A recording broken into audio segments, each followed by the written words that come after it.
Pemerintah Kota Palembang melalui beberapa organisasi perangkat daerah menggandeng Gojek untuk menjamin kemudahan pengiriman dan pengambilan berkas penting. Kemudahan ini setelah dilakukan kerjasama antara pemerintah Kota Palembang dengan PT Aplikasi Anak Bangsa Gojek. Pemerintah Kota Palembang menggandeng Gojek untuk menjamin kemudahan pengiriman dan pengambilan berkas penting. Kemudahan ini setelah dilakukan kerjasama antara Pemkot Palembang dengan PT Aplikasi Anak Bangsa Gojek. Kerjasama itu ditandai dengan penandatanganan nota kesepahaman antara Wali Kota Palembang, Haji Harnojoyo, dengan Regional PPGR South of Sumatra, Ken Lazuardi Syarnubi di Rumah Dinas Wali Kota Palembang, Rabu 29 Juli 2020. Harnojoyo mengatakan ada 5 item kerjasama dengan pihak Gojek, mulai dari revitalisasi halte bus rapid transit atau BRT Transmusi, pemeliharaan skatepark di bawah jembatan Ampera, pengantaran dokumentasi dan perizinan, pembinaan UMKM pembayaran pakai GoPay, menunjang promosi wisata dan pembangunan sistem informasi pelayanan tenaga kerja dikembangkan di Snaker Palembang. Hari ini telah menandatangani kerjasama terkait beberapa hal di pembangunan skatepark dengan perbaikan beberapa halte kita mulai di sini, kemudian terkait dengan pelayanan baik itu pengantaran dokumen perizinan ya dengan PTSP maupun PBB ketenagakerjaan dan pelatihan kepada usaha kecil menengah. Saya kira ini kami mengucapkan terima kasih kepada BPI yang telah memberikan CSR-nya kepada beberapa kota terkait. Kami berharap ke depan ini tidak hanya pada perusahaan Gojek maupun GoPay ini yang peduli kepada pemerintah kota, yang tentu yang sama-sama kita ketahui saat ini betul-betul divisi negara kita yang harus demi keberlangsungan pembangunan ini, pihak-pihak perusahaan-perusahaan lain kiranya bisa memberikan hal yang sama. Dengan dilakukan kerjasama ini akan lebih memudahkan masyarakat, baik dalam kepengurusan dokumen perizinan, pengantaran dan pengambilan berkas kartu pencari kerja dan peningkatan fasilitas umum untuk menambah kenyamanan warganya. Sementara itu, Regional PPGS South of Sumatra Ken Lazuardi Syarnubi mengatakan ada beberapa item kerjasama yang telah dilakukan kerjasama tersebut langsung bisa direalisasikan seperti perbaikan halte, pemeliharaan skatepark, dan pengantaran dokumen. Reporter dan juru kamera Dian Cahyani Fitri, palpres.com.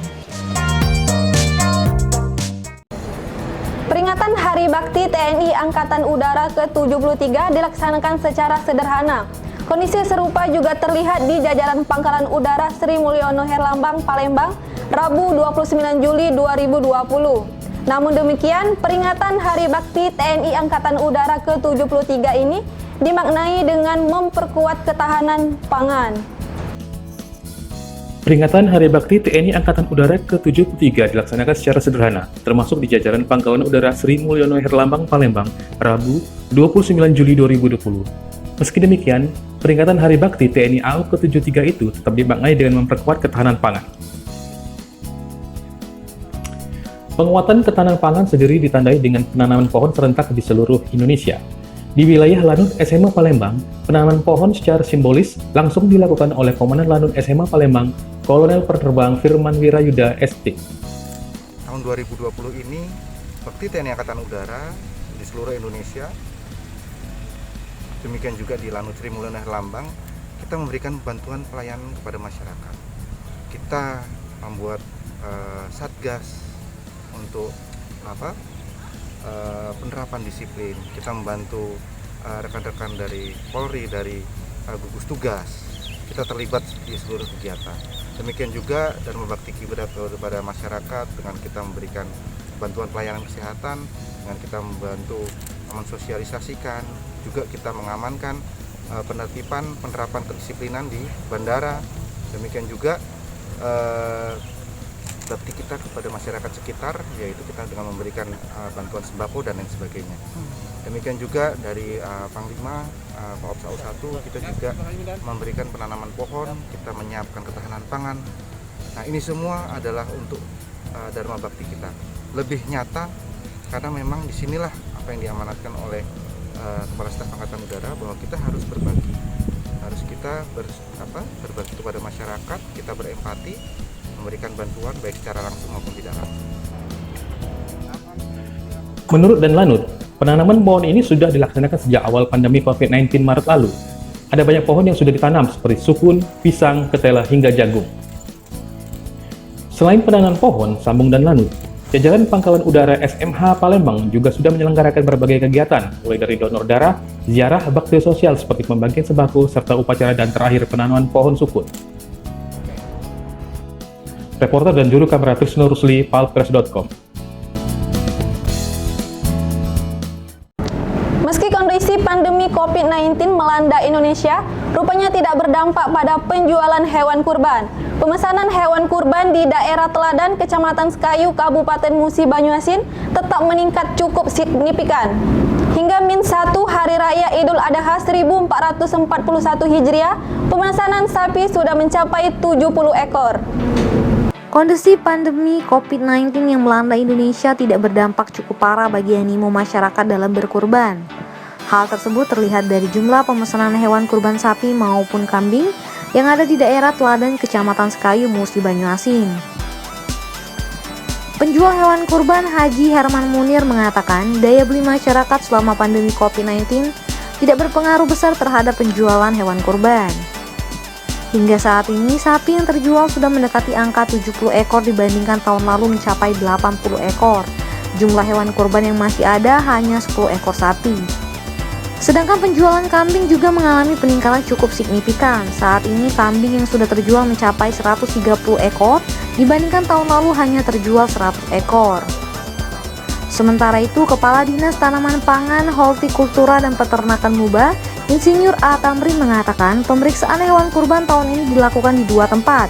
Yang pertama, khusus kambing ditemukan 1 ekor kambing belum cukup umur dan 2 ekor kambing sakit. Hari ini melakukan pemeriksaan terhadap hewan kurban yang akan dijual kepada masyarakat.